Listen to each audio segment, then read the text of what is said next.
Son, come here. What is it, Dad? We need to talk. What kind of talk? A big talk. The talk. Nope, no, you promised. Not until my teen years. I still have some ignorance left. This has nothing to do with sex, but it is just as important.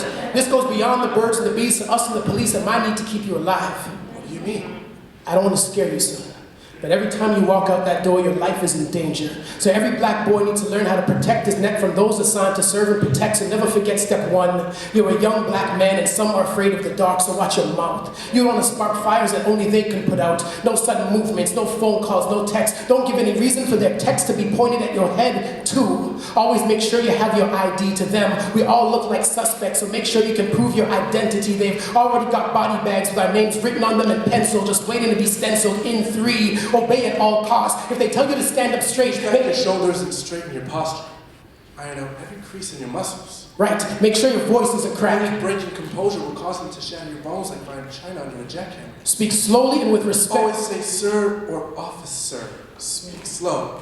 Tell them exactly what they need to know and forget your pride. The occasional theft of your dignity will keep you alive. Has someone had this talk with you already? You have. On every first day of school for as long as I've lived. Son, I remember having this talk with my own kid. But it happens every year since the first day of JK. Don't you remember what you've told me? Don't speak out in class unless called for. If you wander the halls like a nomad, keep a visible hall pass. Should an authority figure shoot you a question, respond with hands stretched skyward. If they aren't scraping the ceiling, they aren't high enough for your response to sound appealing. You don't see what?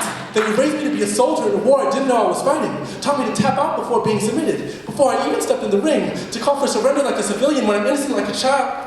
Dad, I'm just a child. I'm not even old enough to drive. But you called me in to have this talk, acting like survival will help me thrive. I'm 12 years old, and you're telling me I'll spend the rest of my life watching my back, reviewing these rules every time I see the police, double-taking at the people your taxes pay to keep the peace? What kind of cursed half-life is this? Son, I fear appearing on the news, sitting on a pew mourning you, so I do what I have to do, as irrational as it might seem, because we are living in a society where your skin color is a legitimate cause of death. But I'm not even a threat. Is my skin a menace? Does it make me a monster? Do police see it as a crime to curb stomp and conquer? I wish I knew those answers, but I don't. All I have is the hope that you return home safely through that door every time you leave. Hair standing on end every time I hear about an incident on the news with no peace until I hear from or realize it wasn't you. So I have no chance if I do wrong, but what if I do everything right? With the boys in blue, you have no rights. Should I run if one pulls out their gun? They'll shoot you in the back and claim you threatened their life. What if there are cameras and the truth comes to light? The police have been filmed killing black boys since before you were born. It doesn't matter what you look like or what you were born. They will demonize your life. So this is it? Traded my childhood for paranoia and a permanent chip on my shoulder? And pray I stay lucky enough to keep growing older? I know it seems hard right now, son. But just try to enjoy your first day of grade 8. Remember everything that I told you, and maybe we'll both live to see you graduate.